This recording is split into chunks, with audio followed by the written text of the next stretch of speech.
Corona virus की एक बार फिर वापसी हो गई है, लेकिन एक नए तेवर के साथ। चलिए आपको बताते हैं कि कोरोना वायरस का यह नया वेरिएंट कितना खतरनाक है, क्या इससे डरने की जरूरत है, इस नए वेरिएंट के सिम्टम्स क्या हैं, कोविड वायरस क्यों बार बार अपना रूप बदलता है, नए वेरिएंट से किसे ज्यादा खतरा और बचाव करने की जरूरत है, और क्या एक बार फिर बूस्टर डोज की जरूरत होगी क्या, और भारत में कोरोना की फिलहाल क्या स्थिति है, क्या फिर से लॉकडाउन की नौबत आएगी क्या, विस्तार से आपको बताते हैं।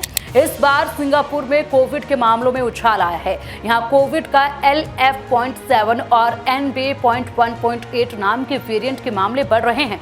ये दोनों वेरिएंट मिलकर यहाँ लगभग 2/3 मामलों के लिए जिम्मेदार हैं। LF.7 और NB.1.8 की ये दोनों वेरिएंट ओमिक्रॉन वेरिएंट के ही सब वेरिएंट हैं और ये JN.1 वेरिएंट से जुड़े हुए हैं, जो खुद ओमिक्रॉन BA.2.86 का हिस्सा है। WHO ने पहले कहा था कि JN.1 और इसके जैसे वेरिएंट्स में इम्यून सिस्टम से बचने की क्षमता होती है, लेकिन अभी तक कोई ठोस सबूत इसका नहीं मिला है।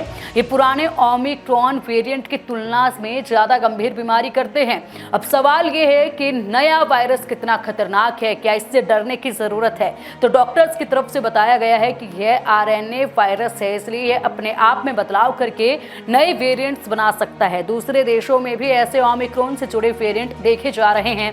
जब तक वायरस से मौतें नहीं बढ़ती या फिर गंभीर बीमारी के ज्यादा मामले नहीं आते, तब तक घबराने की कोई जरूरत नहीं है। सिर्फ मामलों की संख्या बढ़ने का मतलब ये बिल्कुल भी नहीं है कि हालात बिगड़ रहे हैं।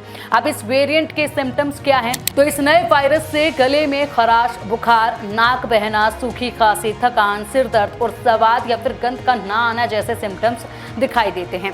अब सवाल इसमें यह भी उठता है कि कोविड वायरस क्यों आखिरकार बार बार अपना रूप बदलता है।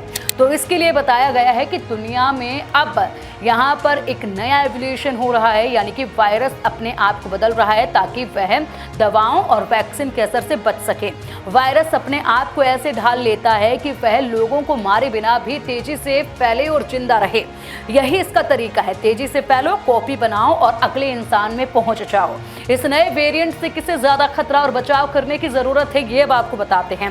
इससे बुजुर्गों और कमजोर इम्यून सिस्टम वालों को सावधानी बरतने की जरूरत है, जैसे हाथ धोना, मास्क पहनना और भीड़ से बचना। अभी से शुरू कर दीजिएगा ये तमाम कदम उठाने, ताकि जिनका इम्यून सिस्टम कमजोर है वो इस वायरस से खुद को बचा सकें। बुजुर्गों का खासा ध्यान रखने की बेहद जरूरत है। अब सवाल ये कि क्या बूस्टर डोज की जरूरत है? तो इसके लिए कहा गया है कि जब तक वायरस से कोई बड़ा खतरा नहीं दिखता, तब तक बूस्टर डोज की कोई जरूरत नहीं है। बुजुर्गों के लिए भी नहीं। बताया गया है कि अब तक ऐसा कोई ठोस वैज्ञानिक डेटा नहीं है जो बूस्टर डोज की जरूरत साबित करता हो।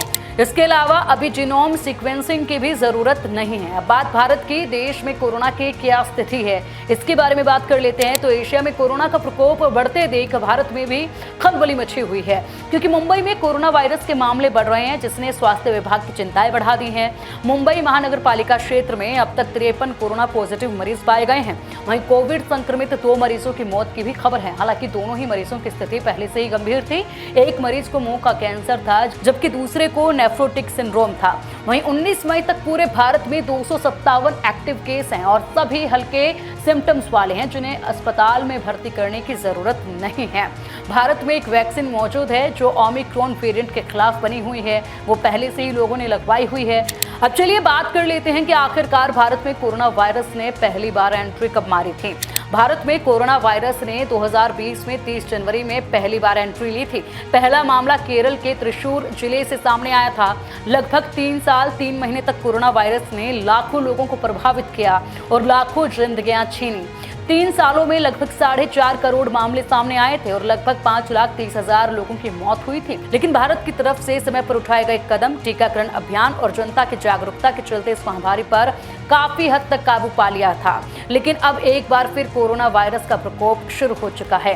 अब सवाल ये उठता है कि क्या एक बार फिर से भारत में लॉकडाउन जैसे हालात बनेंगे? तो इसका जवाब है कि अभी स्थिति इतनी गंभीर नहीं है और ना ही आने वाले वक्त में ऐसे हालात अब तक नजर आते हैं। क्योंकि पहले भी लगाम इस पर लगाई जा चुकी थी, जिससे बेहद कुछ एक्सपीरियंस हासिल किया जा चुका था। इसीलिए अब जो है हो सकता है कि इस वायरस पर कंट्रोल पाने में बेहद जल्द कामयाबी हासिल हो जाएगी और यहाँ पर लॉकडाउन की नौबत दोबारा से नहीं देखी जाएगी। फिलहाल लॉकडाउन को लेकर कोई जानकारी अभी तक आधिकारिक तौर पर नहीं आई है।